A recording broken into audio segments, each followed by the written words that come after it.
Voilà, bonjour à chacun. J'espère que tout se passe bien. Vous m'entendez? Donc tout est bien. Merci. Merci à la Sono, merci pour tout ce qui a été préparé pour la célébration de ce culte du 7 novembre 2021. Je salue également ceux qui me voient par Zoom, dans la salle, derrière ou par Internet. Et que le Seigneur nous bénisse tous ensemble, qu'il fortifie notre foi, qu'il nous aide à avancer. J'ai annoncé donc pour ce matin le psaume 34. Et je suis heureux de pouvoir le partager avec vous. Et je suis heureux d'avoir pu aussi vous distribuer ces feuilles. Et puis il y en a encore, s'il y en a qui n'avaient pas les feuilles du psaume 34 selon la version second NEG. Je vais prier. Seigneur, notre Dieu, oui, tous nos désirs sont en toi. Nous nous plaçons devant toi. Quel privilège d'avoir cette liberté, de nous réunir en toute liberté. Merci Seigneur, béni sois-tu. Merci parce que tu veux conduire ce temps, m'inspirer Seigneur. Et tu veux tous ensemble nous réjouir à ta lumière, à l'écoute de ta parole, cette parole qui est éternelle, l'Écriture sainte que tu as inspirée. Loué sois-tu, béni sois-tu Seigneur. Amen. Alors entrons dans le vif du sujet, donc pour commencer la lecture du psaume 34, et ensuite nous irons lire 1 Samuel 21, verset 10. Donc vous pouvez déjà ouvrir vos Bibles dans 1 Samuel 21. Je le fais de mon côté. Et oui, voilà, j'avais mis un signe. 1 Samuel 21, à partir du verset 10, c'est pour après. D'abord, commençons par cette louange du psaume 34 de David. Lorsqu'il contrefit l'insensé en présence d'Abimélec et qu'il s'en alla chasser par lui. Je bénirai l'Éternel en tout temps. Sa louange sera toujours dans ma bouche. Que mon âme se glorifie en l'Éternel. Que les malheureux écoutent et se réjouissent. Exaltez avec moi l'Éternel, célébrons tous son nom. J'ai cherché l'Éternel et il m'a répondu. Il m'a délivré de toutes mes frayeurs. Quand on tourne vers lui les regards, on est rayonnant de joie et le visage ne se couvre pas de honte. Quand un malheureux crie, l'Éternel entend et il le sauve de toutes ses détresses. L'ange de l'Éternel campe autour de ceux qui le craignent et il les arrache au danger. Sentez et voyez combien l'Éternel est bon. Heureux l'homme qui cherche en lui son refuge. Craignez l'Éternel, vous ses saints, car rien ne manque à ceux qui le craignent. Les lionceaux éprouvent la disette et la faim, mais ceux qui cherchent l'Éternel ne sont privés d'aucun bien. Venez mes fils, écoutez-moi, je vous enseignerai la crainte de l'Éternel. Quel homme qui aime la vie, qui désire la prolonger pour jouir du bonheur? Réponse: préserve ta langue du mal et tes lèvres des paroles trompeuses. Éloigne-toi du mal et fais le bien. Recherche et poursuis la paix. Les yeux de l'Éternel sont sur les justes et ses oreilles sont attentives à leurs cris. L'Éternel tourne sa face contre les méchants pour retrancher de la terre leurs souvenirs. Quand les justes crient, l'Éternel entend, et il les délivre de toute leur détresse. L'Éternel est près de ceux qui ont le cœur brisé, et il sauve ceux qui ont l'esprit dans l'abattement. Le malheur atteint souvent le juste, mais l'Éternel l'en délivre toujours. Il garde tous ses os, aucun d'eux n'est brisé. Le malheur tue le méchant, et les ennemis du juste sont châtiés. L'Éternel délivre l'âme de ses serviteurs, et tous ceux qui l'ont pour refuge échappent au châtiment.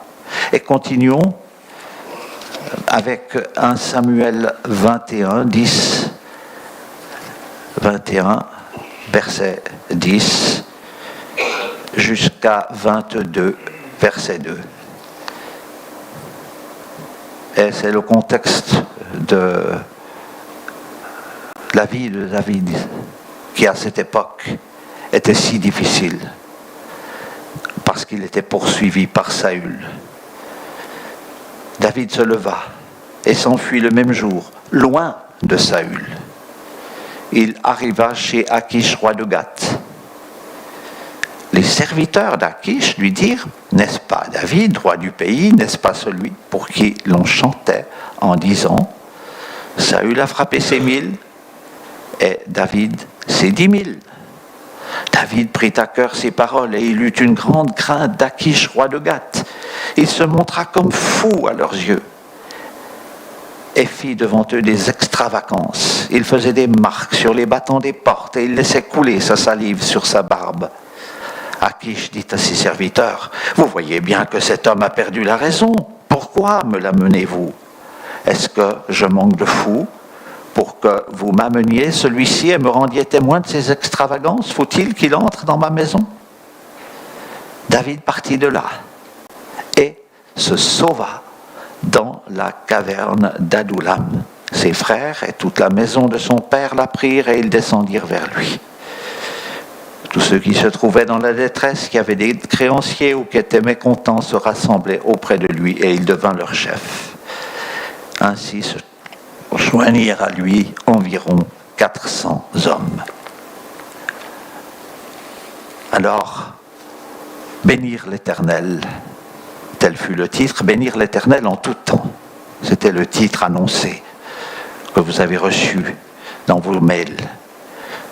Et bon, c'était pas trop difficile à trouver ce titre, puisque c'est ce qui est écrit très nettement dans le verset 2. Je bénirai l'Éternel en tout temps. Je bénirai l'Éternel en tout temps. Et dans ce psaume, David exhorte les croyants à célébrer, obéir et craindre Dieu en tout temps. Je bénirai l'Éternel en tout temps. Et il faut bien noter ces 3 mots. En tout temps. Ce qui veut dire en toutes circonstances. Nous y reviendrons tout à l'heure. Mais avant d'aller plus loin, c'est intéressant de connaître le cadre de ce psaume 34, le contexte, quelque part, le pourquoi du comment de ces 23 versets. Or, c'est facile ici, puisque nous avons cette indication au verset 1 de David, lorsqu'il contrefit l'insensé en présence d'Abimelech et qu'il s'en alla chasser par lui. Et voilà pourquoi nous avons fait cette lecture de 1 Samuel 21. Et oui, je trouve que en ayant lu, en ayant médité, repassé tout cela, je trouve que ce vécu de David, ces circonstances, ça jette un éclairage très édifiant sur ce psaume 34. C'est un chant de louange à l'Éternel et en même temps un témoignage. Un témoignage comme les témoignages qu'on a entendus dimanche dernier de nos 3 Johan, Cheyenne et Arlette. Petite parenthèse, quelque part, on a écouté votre psaume à chacun d'entre vous. Ici, l'histoire est toute simple à comprendre. Vous l'avez compris en l'écoutant. David était poursuivi de cette haine meurtrière du roi Saül, son prédécesseur, et partout où se rendait David, Saül était à ses trousses. Et ceci, plus particulièrement depuis que David avait terrassé le géant Goliath. Alors, de guerre lasse, il fuit précipitamment. Et pour aller où? Chez Akish, ou bien Abimelech. Si vous lisez Abimelech dans un texte ou Akish dans un autre, c'est le même personnage. Abimelech étant le titre officiel donné au roi des Philistins. Et là, il faut se rappeler que les Philistins, c'était les pires ennemis du peuple d'Israël. Et on se demande, mais à quoi David a-t-il pensé pour agir de la sorte? Ne lui jetons pas trop vite la pierre. Parce que quand on est nous-mêmes acculés par une situation compliquée et difficile, est-ce que nous ne sommes pas aussi enclins à agir avec précipitation et des fois déraper, aller là où ce n'est pas tellement notre place? Et on pourrait même dire que tout cela, c'est tout ce qu'il y a de plus naturel et humain. David, oui, il n'en pouvait plus. Il en avait marre. Et voilà pourquoi il a agi de la sorte. Il a peut-être pensé qu'il passerait là incognito. Mais ce n'est pas ce qui est arrivé très vite. On l'a repéré. Et vous avez entendu comment les serviteurs d'Abimelech sont venus renseigner leur roi, comme pour lui dire, mais roi Akish, est-ce que tu sais qui tu as en face de toi? C'est David. Et là, le texte le précise, c'est David, le roi du pays. Oui, c'est David, pour qui, en Israël, on a chanté et répété à tout va ce chant. Saül a frappé ses 1000 et David ses 10 000. Et pourquoi ce refrain? Justement parce que David venait de terrasser le géant Goliath, qui venait justement de cet endroit de Gath où il est venu se réfugier.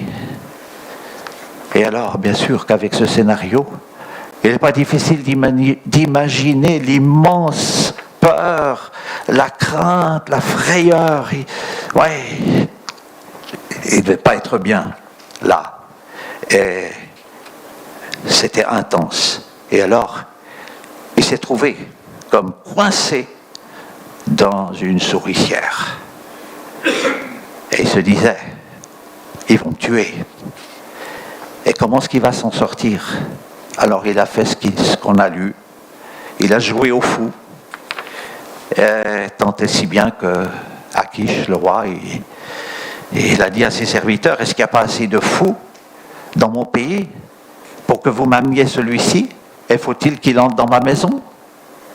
Et c'est ainsi que David, au lieu d'avoir été tué, il est parti de là chassé par le roi Akish. Et c'est ce qu'on a lu tout à l'heure, 1 Samuel 22:1. David partit de là et se sauva dans la caverne d'Adullam. Ouf, le voilà à l'abri.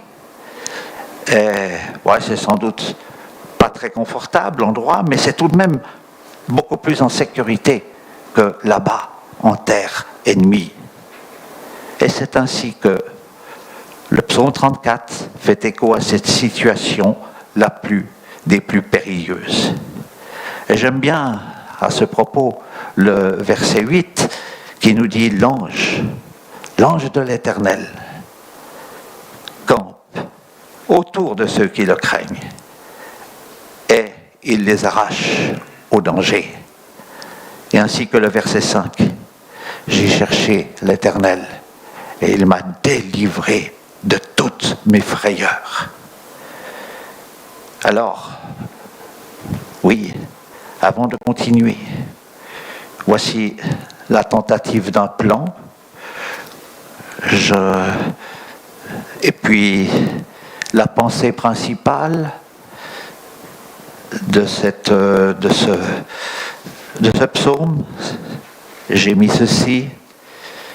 David exhorte les croyants à bénir l'Éternel et à lui faire confiance en tout temps. Alors là, je lis rapidement, donc j'évoque le plan. Il y a la responsabilité, un premier axe, la responsabilité du croyant envers Dieu, et un deuxième axe, l'engagement de Dieu envers les croyants, envers nous. Alors je commence avec cette responsabilité du croyant envers Dieu, avec tout d'abord, il célèbre.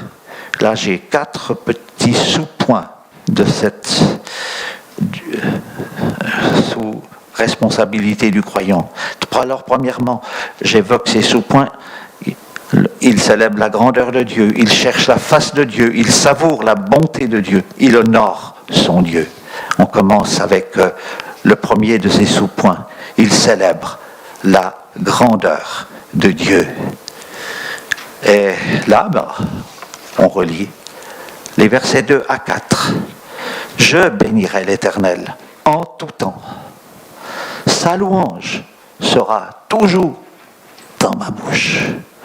Que mon âme se glorifie en l'Éternel. Que les malheureux écoutent et se réjouissent. Exaltez avec moi l'Éternel. Célébrons tous son nom. Oui, et là, je reviens à ce que j'ai dit tout à l'heure. Je bénirai l'Éternel en tout temps.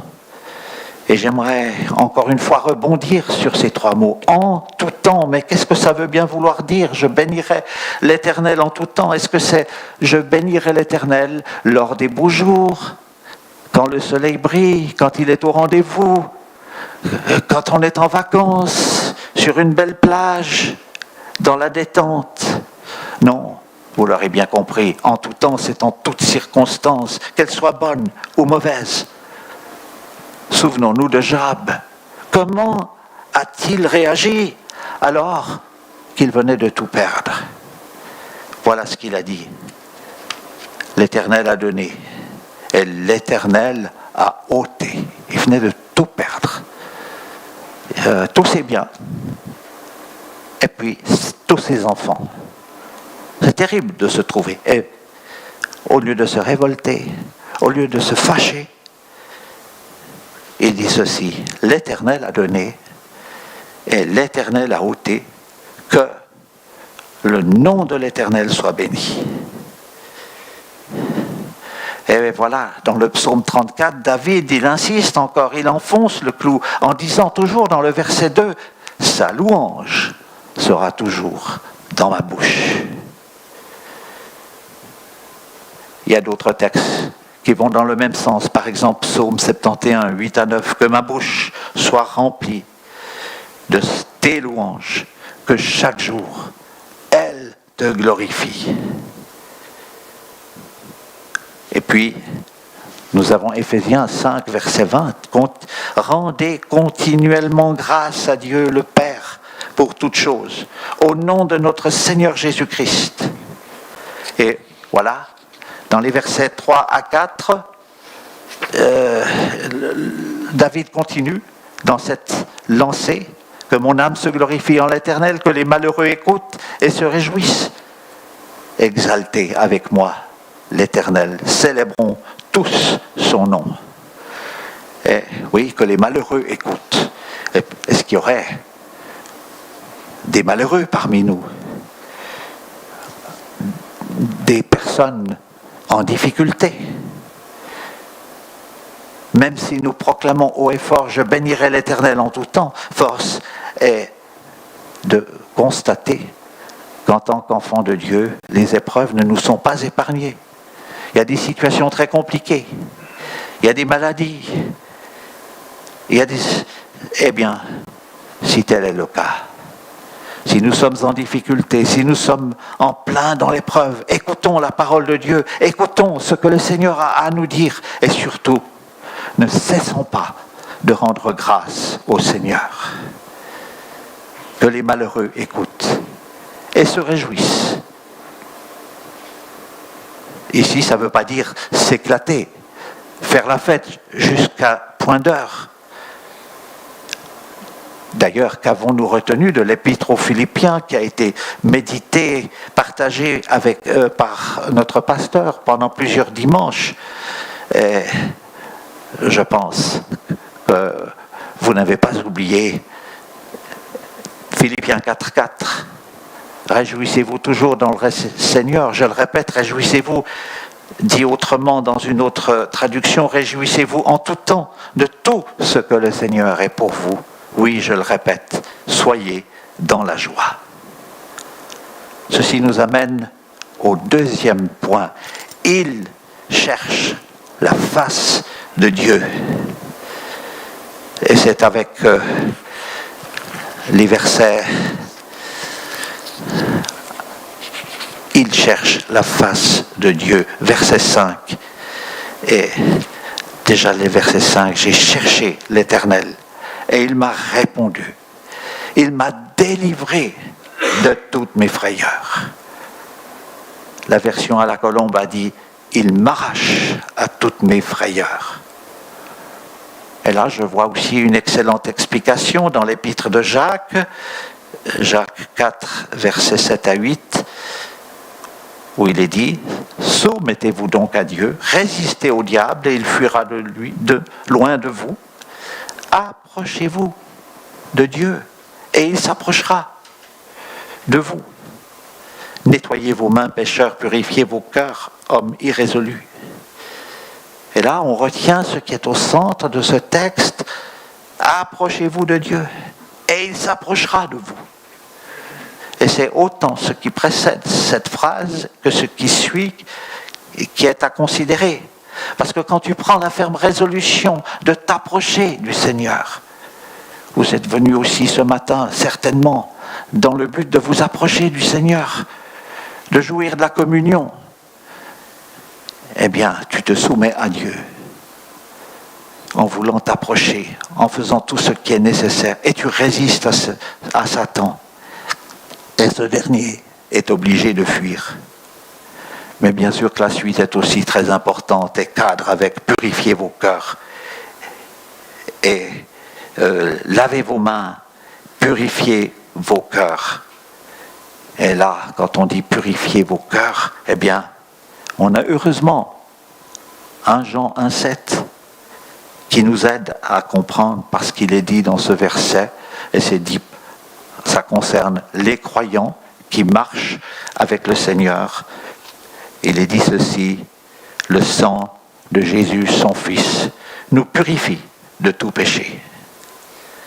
Et ici, David nous exhorte en connaissance de cause, car très concrètement, il a vécu cela. Pris dans la souricière de la cour du roi Achish, il a cherché l'Éternel, et son Dieu lui a répondu,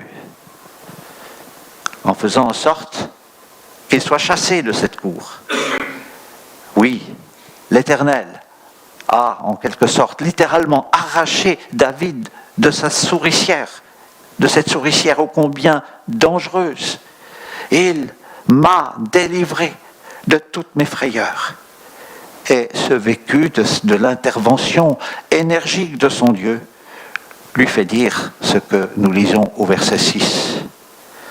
Quand on tourne vers lui les regards, on est rayonnant de joie et le visage ne se couvre pas de honte. La Colombe dit ceci, quand on regarde à lui, on resplendit de joie et le visage n'a pas à rougir. Regarde à Jésus. Je me souviens d'un chant, un vieux chant. Toujours regarde à Jésus. Et ici, on a aussi le psaume 123 qui dit ceci. Je lève mes yeux vers toi, qui sièges dans les cieux. Voici, comme les yeux des serviteurs sont fixés sur la main de leur maître, et les yeux de la servante sur la main de sa maîtresse, ainsi, nos yeux se tournent vers l'Éternel, notre Dieu, jusqu'à ce qu'il ait pitié de nous. Et nous pouvons ajouter le passage bien connu d'Hébreux 12, les versets 1 et 2, qui dit ceci: nous donc aussi, puisque nous sommes environnés d'une si grande nuée de témoins, rejetons tout fardeau et le péché qui nous enveloppe si facilement, et courons avec persévérance dans la carrière qui nous est ouverte, ayant les regards sur Jésus, qui suscite la foi et l'amène à la perfection. Et j'aime beaucoup, quand je cite ce passage, relever la note qu'on a dans la Bible seconde NEG, dans d'autres Bibles certainement, c'est qu'au lieu de « ayant les regards », on peut dire aussi, on peut comprendre « détournant les regards ». Et ça, il me semble que c'est très suggestif, parce que combien souvent nos regards sont braqués dans la mauvaise direction, sur nos circonstances, sur notre environnement tellement pollué, tout ce qui immanquablement nous saute aux yeux. Et bien sûr que nous ne voulons pas ignorer, on ne peut pas ignorer. C'est vrai. Et en disant ça, je ne voudrais surtout pas planer et m'envoler dans les nuages, mais quand même, nous inviter,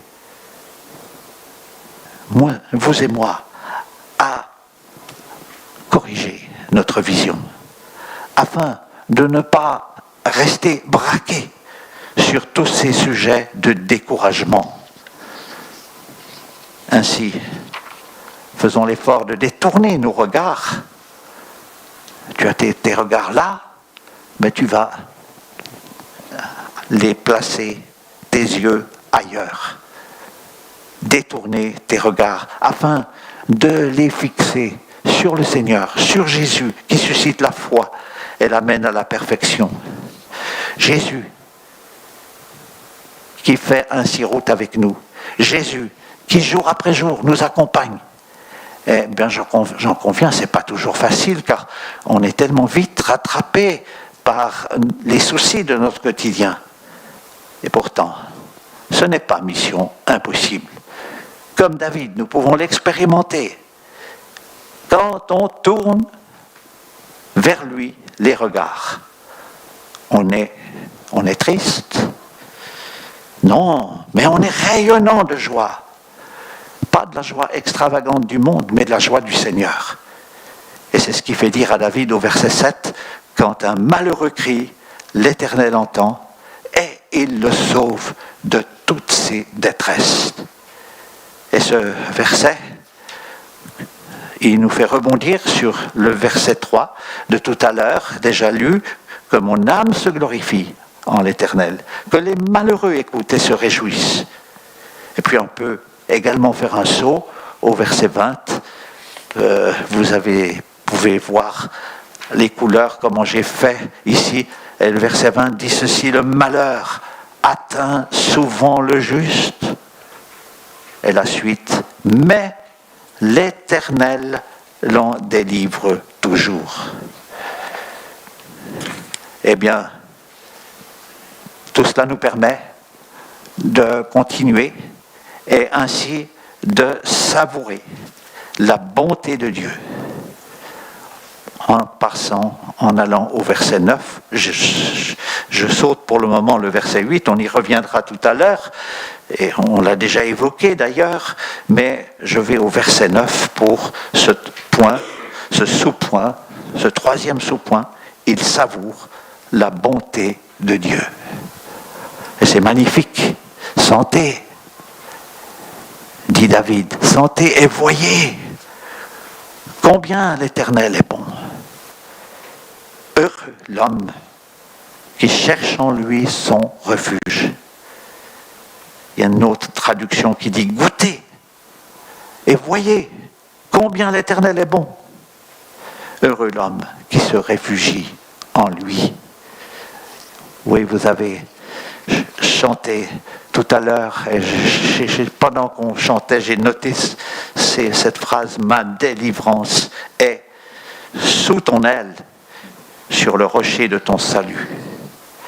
Juste combien c'est précieux de pouvoir faire une relation de temps à autre entre ce que nous chantons et le message.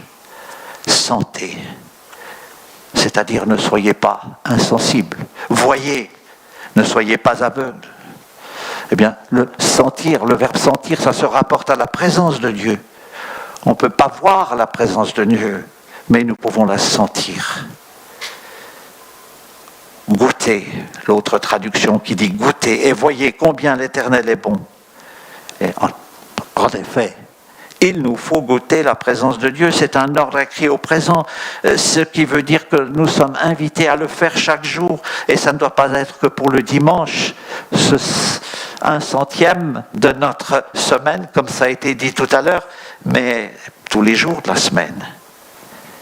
Et ainsi, si nous goûtons tous les jours à la présence de Dieu, et si chaque jour nous goûtons combien le Seigneur est bon, ben alors on va rejoindre cette expérience qui est évoquée dans 1 Pierre 2, 2-3, qui dit ceci: désirez comme des enfants nouveau-nés le lait spirituel et pur, afin que par lui vous croissiez pour le salut, si, écoutez bien, vous avez goûté.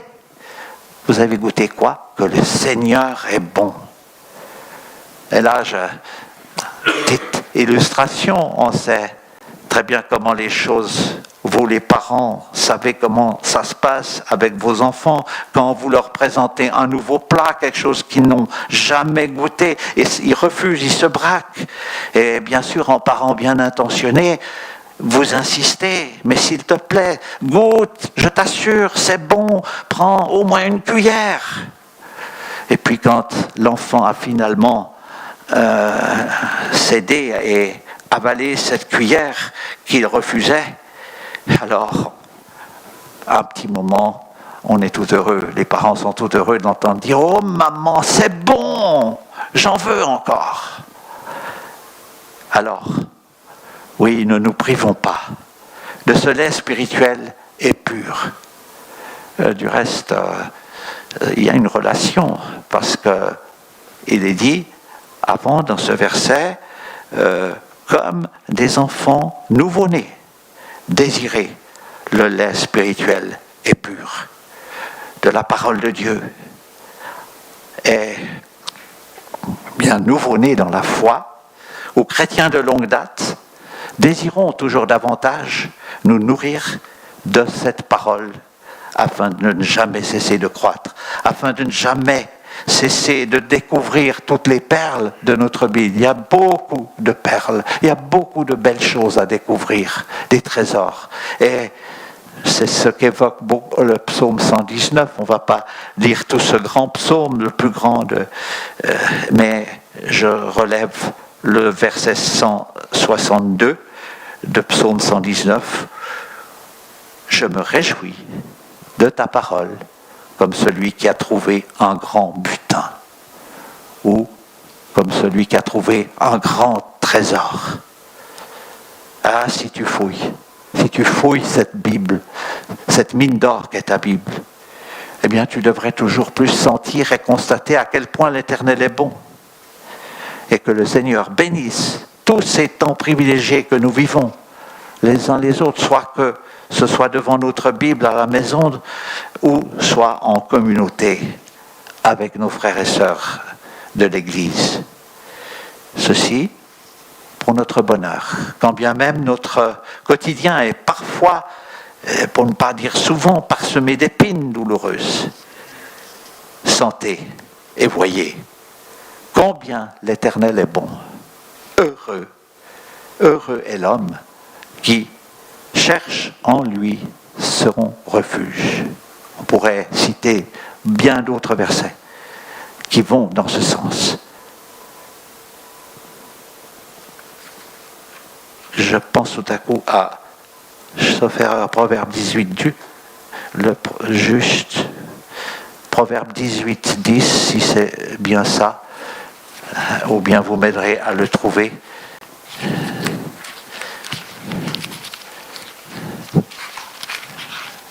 Il y a aussi dans ce j'espère tomber juste. Oui, c'est ça. Le nom de l'Éternel est une tour forte. Le juste s'y réfugie et se trouve en sûreté.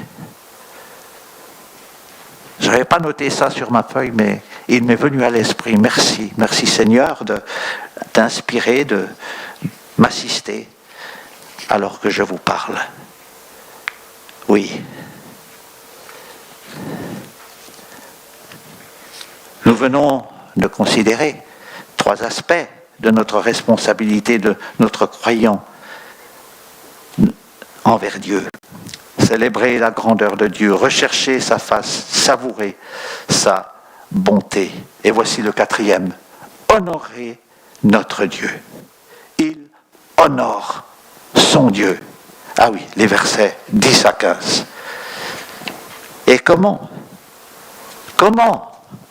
honorer notre Dieu? La réponse, elle est déjà dans ce verset 10. Je dois revenir à Psaume 34, dans le verset 10. Craignez l'Éternel, vous ses saints, car rien ne manque à ceux qui le craignent. Craindre Dieu, qu'est-ce que ça veut dire? On l'a entendu dans le témoignage, dans un des témoignages de dimanche dernier. Et l'enfant qui est constamment menacé. Oui, tu as fait cette sottise, tu t'es comporté. Dieu va te punir. C'est surtout pas ça, la crainte de l'Éternel. C'est surtout pas la peur au ventre, comme si Dieu se comportait en père fouettard. Mais c'est plutôt l'idée du respect envers notre Dieu, avec le souci de lui être agréable, en prenant sa parole au sérieux, comme c'est exprimé aussi dans le psaume 119, 47. Je fais mes délices de tes commandements, je les aime.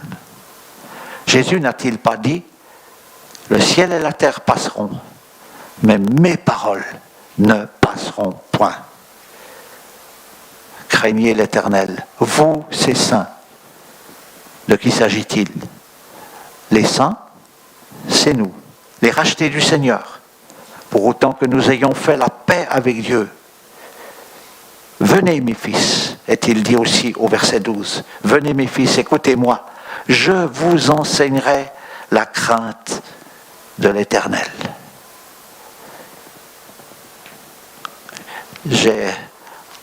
En méditant, je me suis dit, mais oui, après tout, la crainte de l'Éternel, mais c'est tout un enseignement. Puisqu'il est dit ici, je vous enseignerai la crainte de l'Éternel. Et nous découvrons dans ce passage pas moins de 8 impératifs dans ces versets 10 à 15. Au verset 10, craignez. Verset 12, venez et écoutez. Verset 14, préserve. Verset 15, éloigne-toi. Fais, recherche, poursuis. Oui, il s'agit de tout un programme que nous pouvons résumer avec Jacques 1, 22. Mettez en pratique la parole et ne vous bornez pas à l'écouter en vous trompant vous-même par de faux raisonnements. Encore une observation intéressante concernant le verset 12, c'est qu'il se trouve vraiment au cœur de ce psaume. Et bon, si vous faites le calcul, chaque fois, si vous comptez les versets avant 12 et les versets après, chaque fois, il y en a 11. Et autre remarque de ce verset 12, on y retrouve le langage des proverbes. J'ai eu ce commentaire dans la Bible du Semeur, disant qu'il s'agit d'une formule traditionnelle des maîtres qui enseignent la sagesse à leurs disciples, appelés leurs fils.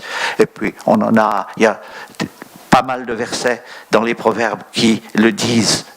Proverbe 7, 24, et maintenant, mes fils, écoutez-moi et soyez attentifs aux paroles de ma bouche.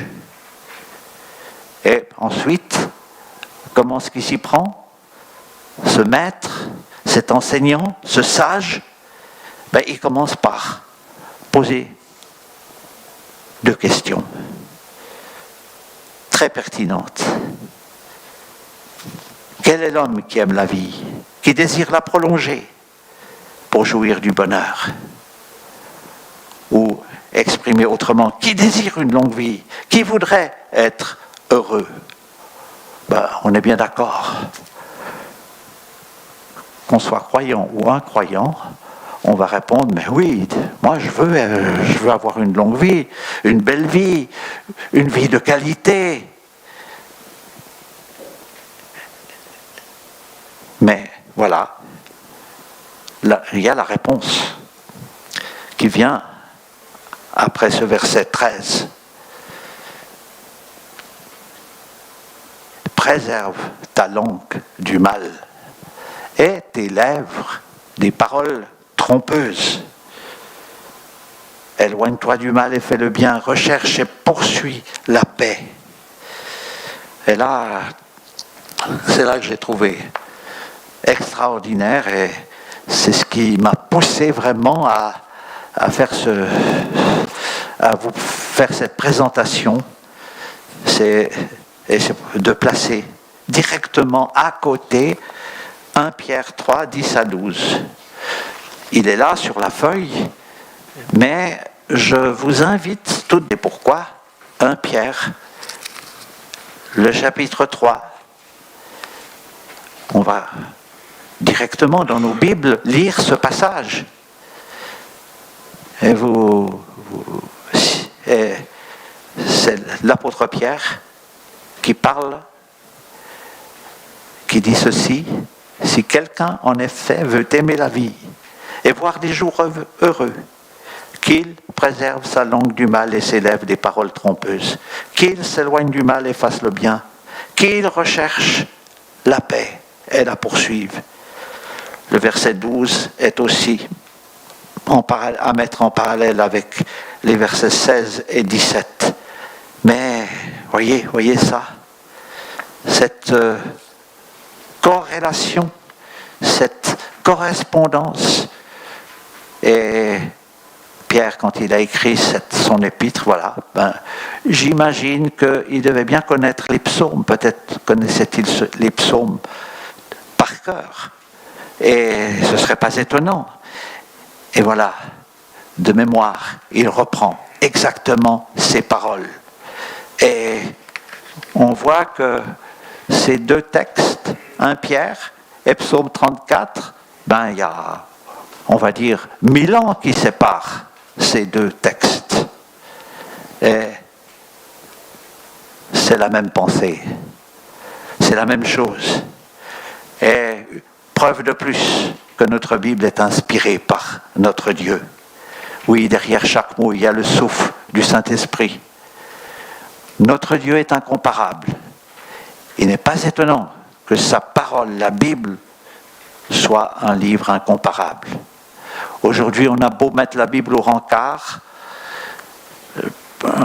des livres démodés, plus en adéquation avec nos temps modernes et avec l'évolution de notre société, et puis évolution qualifiée de progrès, comme vous l'avez entendu, comme on l'entend dans nos médias. Mais là, je reviens encore à Matthieu 24, 35, cité tout à l'heure, le ciel et la terre passeront, mais mes paroles ne passeront point.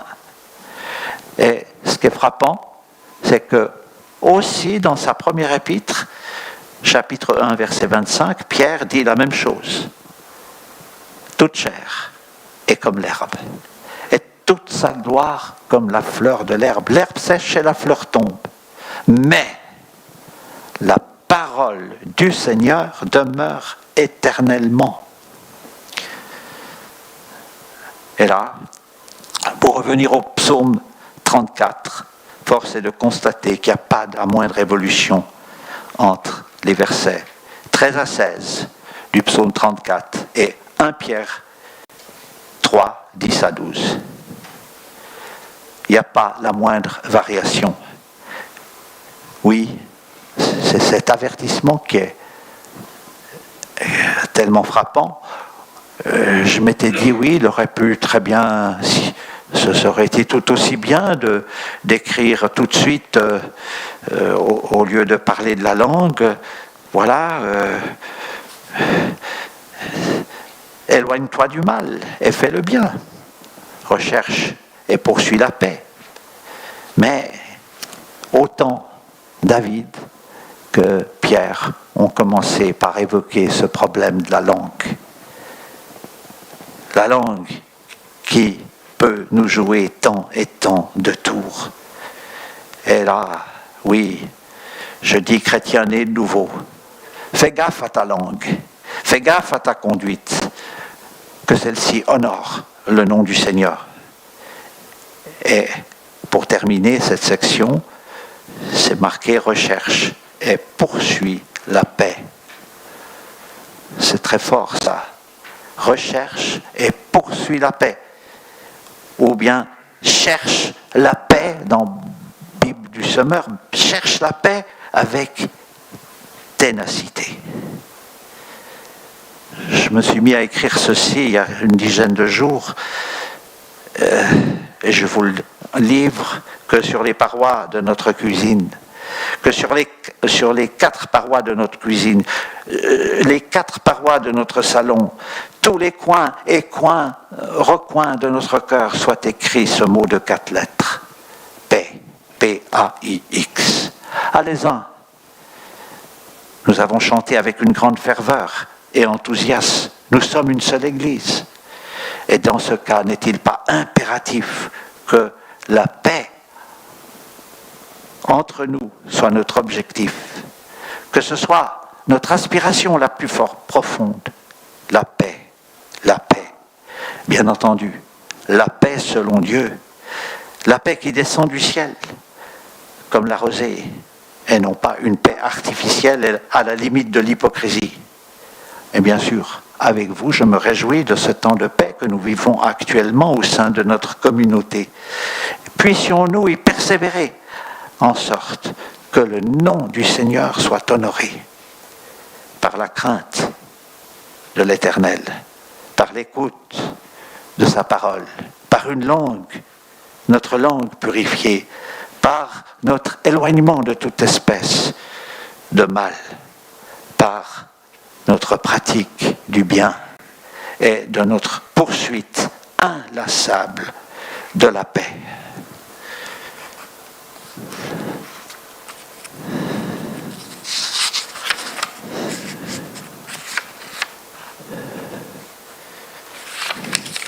J'en viens à ce deuxième axe, l'engagement de Dieu envers les croyants. Et le premier de ces sous-points, il y en a 5, c'est Dieu est proche de ses enfants. Et nous le voyons aussi bien dans le verset 8 que le verset 19. Cette proximité du Seigneur. Au verset 8, déjà lu tout à l'heure, lu et relu tout à l'heure, l'ange de l'Éternel campe autour de ceux qui le craignent et il les arrache au danger. Et verset 19, l'Éternel est près de ceux qui ont le cœur brisé et il sauve ceux qui ont l'esprit dans l'abattement. C'est une belle image, celle de cet ange qui campe autour de ceux qui craignent l'Éternel. Autrement dit, de cet ange qui fait la ronde autour des enfants de Dieu, qui les environne de sa protection. D'autant plus que l'ange de l'Éternel, c'est certainement une de ces apparitions de notre Seigneur Jésus-Christ avant son incarnation, comme ce fut le cas en Exode 3, 2. L'ange de l'Éternel lui apparut dans une flamme de feu au milieu d'un buisson. Moïse regarda, et voici, le buisson était tout en feu, et le buisson ne se consumait point. Quelle promesse encourageante de nous rappeler qu'à l'heure des dangers que nous courons les uns les autres, le Seigneur manifeste d'un côté sa bonté, d'un autre sa toute puissance, en nous arrachant au danger. Et David l'a aussi expérimenté, comme je l'ai déjà dit, l'Éternel l'a arraché de cette souricière en terres ennemies. Et le verset 18 parle aussi de cette proximité du Seigneur, en particulier à l'heure de l'épreuve, puisqu'il est dit « L'Éternel est près de ceux qui ont le cœur brisé, et il sauve ceux qui ont l'esprit dans l'abattement. » Et je pense aussi à ce psaume, quelque chose que je cite d'un psaume. « Quand mon esprit est abattu, toi, Seigneur, tu connais sur quel chemin je suis. » J'avais reçu une carte avec ce verset. C'est pour ça que je vous la partage aussi. Oui, l'Éternel est près de ceux qui ont le cœur brisé. As-tu le cœur brisé par une épreuve, par une circonstance difficile, par quelque chose d'incroyable, de compliqué? Eh bien, sache que l'Éternel vient à ta rencontre. Pourquoi ? Pour te sauver. Je ne dis pas pour évacuer et résoudre tes problèmes d'un instant à l'autre, mais quand même intervenir et t'aider à traverser cette vallée difficile, cette vallée des pleurs, ces complications. Deuxièmement, deuxième sous-point, Dieu prend soin de ceux qui le cherchent. Et c'est dit au verset 11. Oui, on a d'abord lu 10, « Craignez l'Éternel, vous ses saints, car rien ne manque à ceux qui le craignent. » Puis, les lionceaux éprouvent la disette et la faim. Mais ceux qui cherchent l'Éternel ne sont privés d'aucun bien. Ah ça. Et dans français courant, il est dit ceci, c'est traduit de cette manière: les puissants ne sont pas à l'abri de la disette et de la faim, mais ceux qui s'adressent au Seigneur ne manquent de rien. Dans ton parcours, dans notre parcours, les temps de disette ne sont pas et de précarité ne sont pas à exclure sous prétexte que nous appartenons, que j'appartiens au Seigneur. Cependant, le Seigneur n'est pas emprunté pour intervenir, pour opérer un miracle en notre faveur, en nous accordant de très belles surprises. Et je peux moi-même en rendre témoignage.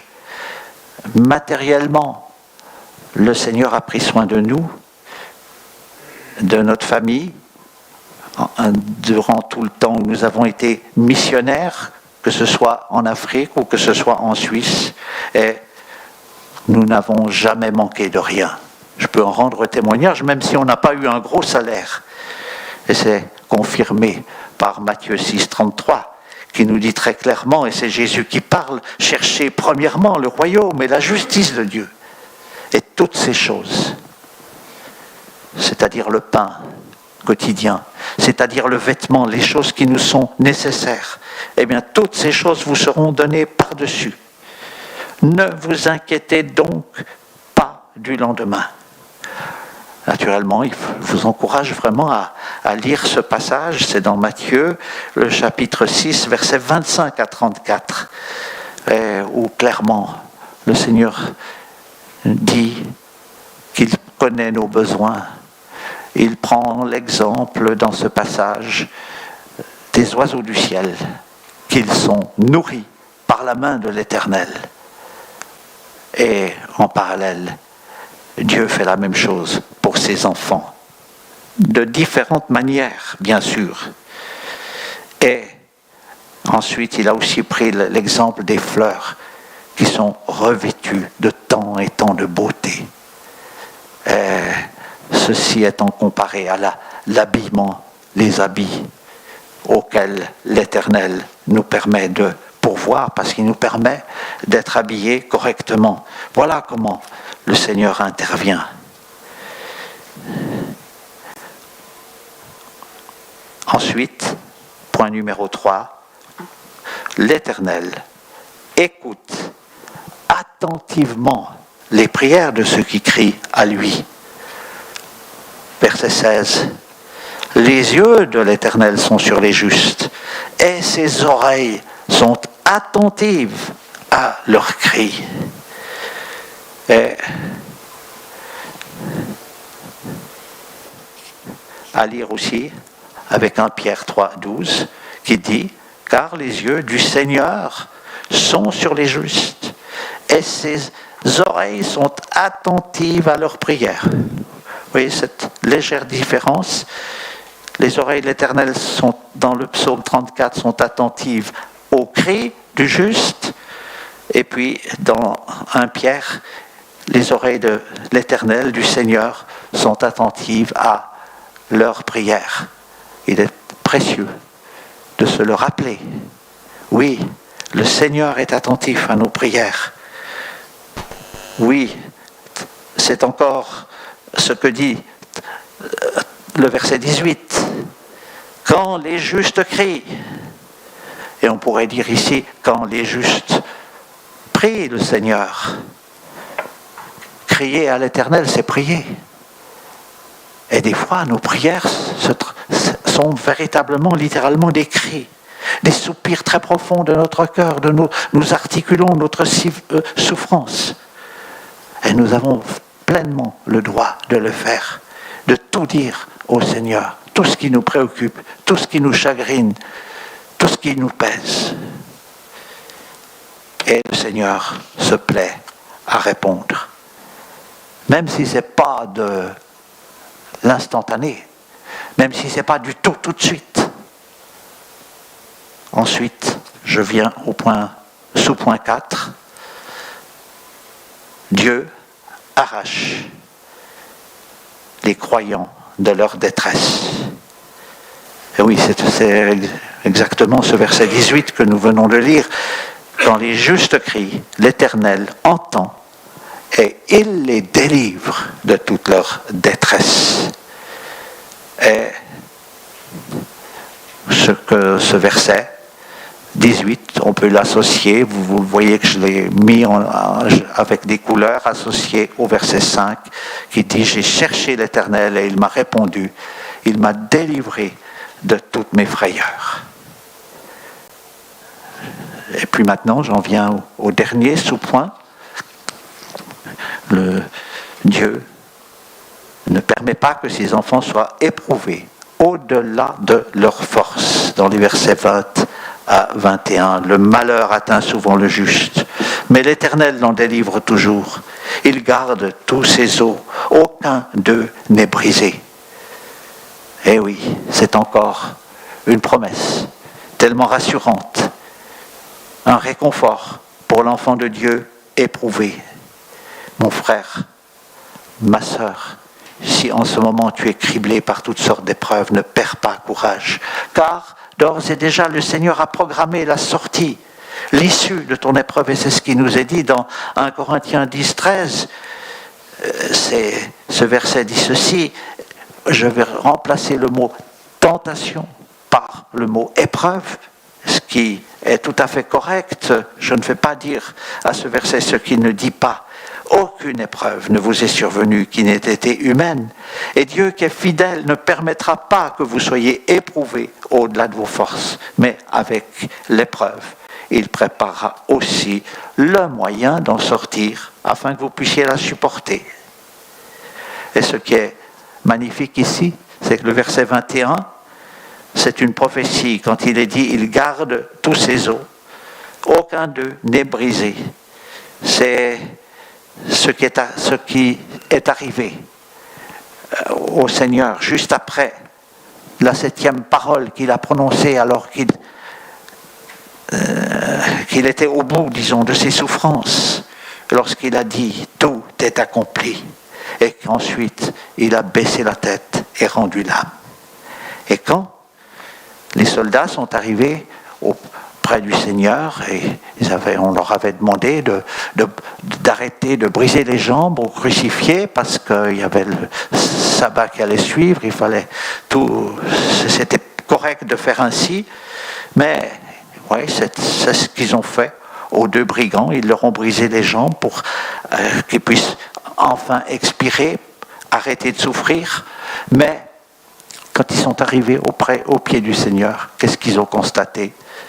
Il était déjà mort. Ils lui ont percé le côté, mais ils n'ont pas brisé ses jambes. Et nous trouvons cela écrit dans Jean 19, 36, où nous lisons ce qui suit. Ces choses sont arrivées afin que l'écriture soit accomplie. Et là, citation de Psaume 34, 21. Aucun des os ne sera brisé. Voilà ce que j'ai eu à cœur de partager avec vous. Ces deux axes, notre responsabilité envers l'Éternel et ce que l'Éternel fait pour nous. Comment il intervient, comment il s'engage envers les croyants.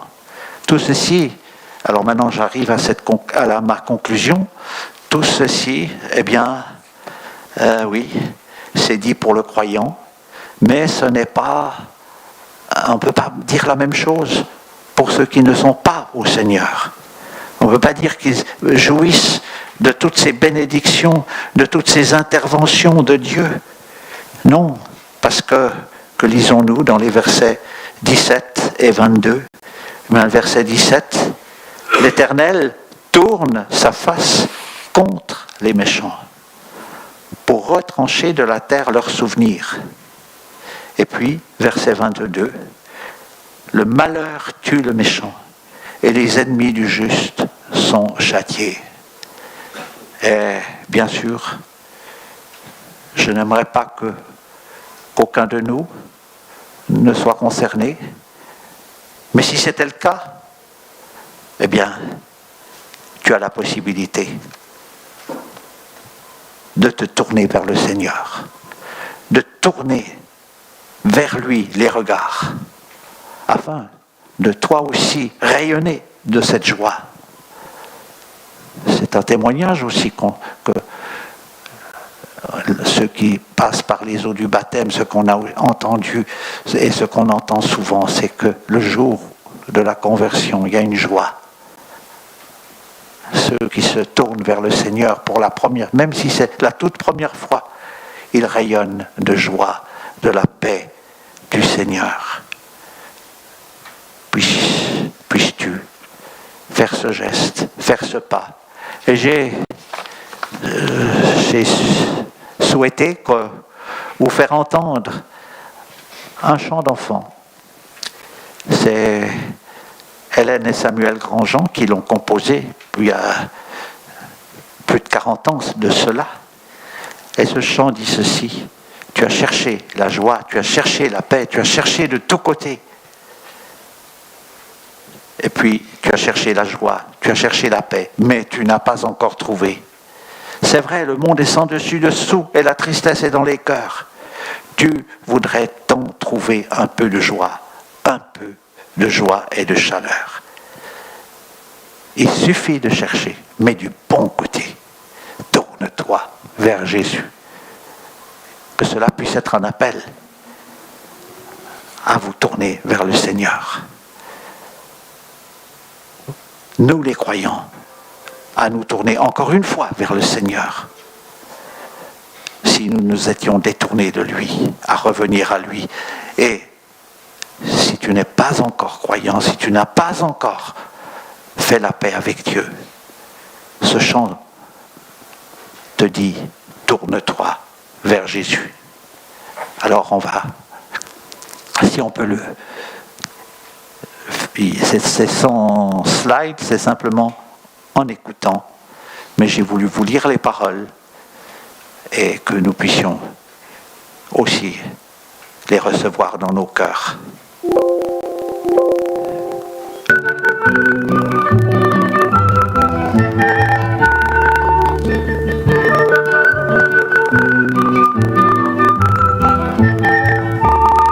Tu as cherché la joie, tu as cherché la paix, tu as cherché de tous côtés.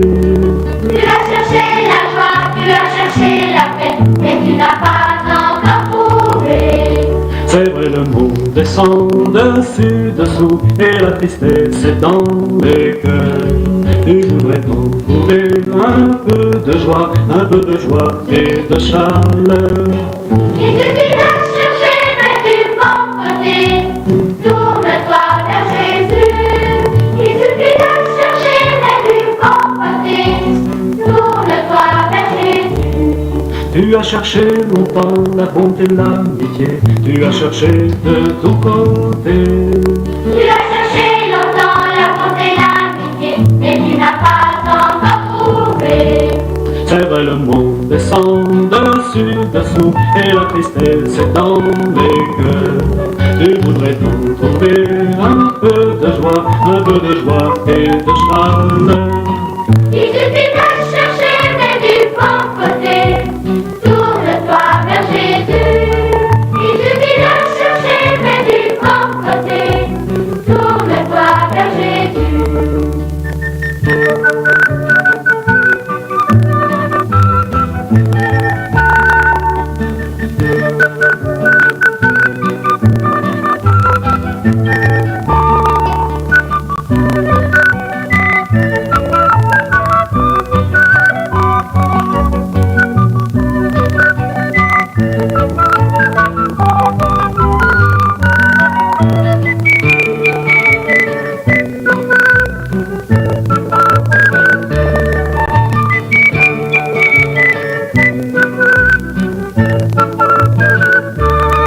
Tu as cherché partout, partout la vérité.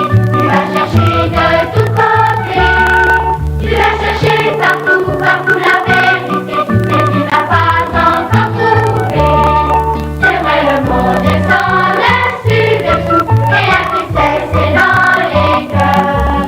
Tu voudrais t'en trouver un peu de joie et de chaleur. Il suffit de chercher, mais du bon côté. Tourne-toi vers Jésus. Il suffit de chercher, mais du bon côté. Tourne-toi vers Jésus. Et une quatrième strophe, elle n'a pas été chantée, mais elle dit tu t'es découragé à force de chercher du mauvais côté. Tu t'es découragé à force de chercher, mais tu n'as toujours pas trouvé. Et encore une fois, ce refrain, tourne-toi, cherche du bon côté. Ben, ce sera avec cette note que nous terminons notre rencontre, notre culte.